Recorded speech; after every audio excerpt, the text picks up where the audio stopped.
എല്ലാവർക്കും നമസ്കാരം. നമ്മൾ കഴിഞ്ഞ ആഴ്ച പയർ നട്ടതെല്ലാവരും കണ്ടതാണല്ലേ.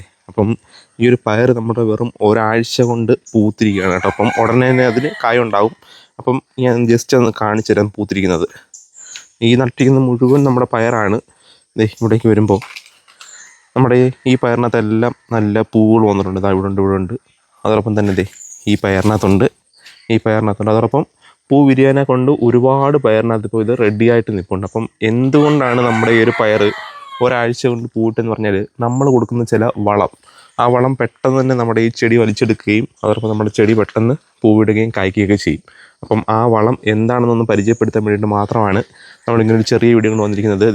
നിങ്ങൾക്കിപ്പം കാണാൻ കഴിയും നമ്മുടെ ഈ ഒരു ഗ്രോ ബാഗിനകത്ത് അഴുകിയ നിലയിൽ ഒരു തരം സാധനം കിടക്കുന്നത്. ഇതാണ് നമ്മുടെ ഈ ഒരു പയറിനെ നല്ല ഫലപുഷ്ടമായിട്ട് വളർത്തിയെടുത്തിരിക്കുന്നത്.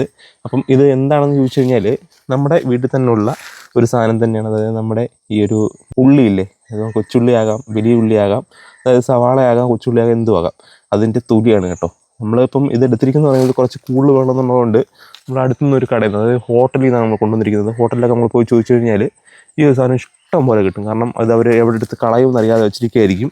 അപ്പോൾ അതുകൊണ്ട് തന്നെ നമുക്ക് ചുമ്മാ എന്ന് ചോദിച്ചാൽ തന്നെ ഇവർ ഈ ഒരു സാധനം നമുക്ക് ആവശ്യത്തിൽ കൂടുതൽ വരുന്നേ ഇവിടെയൊക്കെ ഇരിപ്പുണ്ട് കേട്ടോ. ഇനി ഇത് ഇടാനുള്ളതാണ്. അതായത് ഉള്ളിത്തൊലി.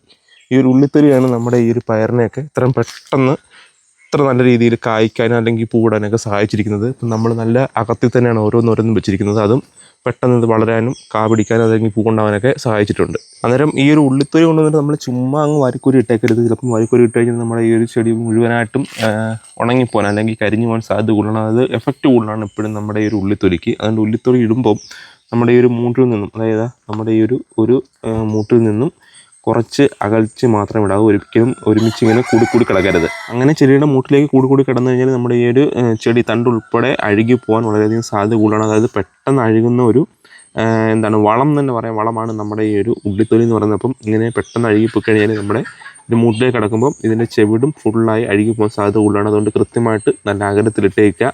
അങ്ങനെ ഉണ്ടെന്നുണ്ടെങ്കിൽ ഞാൻ പറഞ്ഞതിൻ്റെ തൊട്ട് നല്ല അടിപൊളിയായിട്ട് നമ്മുടെ ഈ ഒരു പയറൊക്കെ കായ്ക്കട്ടെ. പയർ മാത്രമല്ല, നമുക്ക് പെട്ടെന്ന് പൂവിടാൻ പറ്റിയ പച്ചക്കറികൾക്കെല്ലാം കൊടുക്കാൻ പറ്റുന്ന ഒരു സാധനം തന്നെയാണ് നമ്മുടെ ഒരു ഉള്ളിത്തൊലി എന്ന് പറയുന്നത്. നമ്മളിപ്പം പയറിൻ്റെ കാര്യം പറഞ്ഞു. ഇപ്പം നമ്മളിപ്പം ഇവിടേക്ക് വരുമ്പോൾ നമ്മളിവിടേക്ക് നട്ടിരിക്കുന്നത് വെണ്ടയ്ക്കാണ് കേട്ടോ. ഏകദേശം ഒരു 10-30 മൂടോളം വെണ്ടയ്ക്ക നമ്മൾ കൃത്യ അകലത്തിൽ നട്ടിട്ടുണ്ട്. ഇനി ഇവിടേക്ക് വരുമ്പോൾ നമ്മൾ പന്തലിട്ടിട്ടുണ്ട്. ഈ പന്തലിട്ടിരിക്കുന്നതെന്ന് പറയുന്നത് നമ്മുടെ കുക്കുംബറിനോ അല്ലെന്നുണ്ടെങ്കിൽ പാവയ്ക്കൊക്കെയാണ്. പാവയ്ക്കയും കുക്കുംബറൊക്കെ നമ്മൾ മുളയ്ക്കാൻ വേണ്ടി വെച്ചിട്ടുണ്ട്. അപ്പോൾ അത് മുളച്ച് ആദ്യം ഏത് മുളയ്ക്കുന്നോ അതിനനുസരിച്ച് നമ്മൾ പന്തലിലേക്ക് ഈ ഒരു സാധനം കയറ്റി വിടും. അതോടൊപ്പം തന്നെ നമുക്ക് നമ്മുടെ ഒരു കൊല ഈ ഒരു ഓണത്തിന് വെട്ടാൻ പറ്റുമെന്ന് വിശ്വസിക്കുകയാണ്. ഒരു കൊലയുണ്ട്. 4 വാഴ വെച്ചതാണ്. അതിനകത്ത് ഒറ്റ കൊല മാത്രമാണ് ആയിരിക്കുന്നത്. ഇനി അതിപ്പം എനിക്ക് തോന്നുന്നു ഉടനെ കായ്ക്കും ആ നിൽക്കുന്ന വാഴ. അപ്പം ചെറിയൊരു വീഡിയോ ആണ്, എല്ലാവർക്കും ജസ്റ്റ് ഒരു ഇൻഫർമേഷൻ പാസ് ചെയ്യാൻ വേണ്ടിയിട്ട് മാത്രം നമ്മൾ എടുത്തിരിക്കുന്ന വീഡിയോ ആണ്. ഉറപ്പായിട്ടും ഇതുപോലെ ഉള്ളിത്തൊലി നിങ്ങൾ ഏതെങ്കിലും കടകളിൽ നിന്നോ അല്ലെങ്കിൽ നിങ്ങളുടെ വീട്ടിൽ നിന്നൊക്കെ ഉണ്ടാക്കുന്നുണ്ടെങ്കിൽ ജസ്റ്റ് ഒന്ന് മാറ്റി വെച്ചിട്ട് ഒരുമിച്ച് നമ്മുടെ ഈ ഒരു പച്ചക്കറിക്ക് ഇട്ട് കൊടുത്തു കഴിഞ്ഞാൽ വളരെ പെട്ടെന്ന് തന്നെ നമുക്ക് കായ്ഫലം ഉണ്ടാകും. അപ്പം ഇതോടുകൂടി ഈ വീഡിയോ വെച്ച് നിർത്തുകയാണ്. മറ്റൊരു വീഡിയോ ആയിട്ട് കൊണ്ടുവരുന്നവരേക്കും നമസ്കാരം.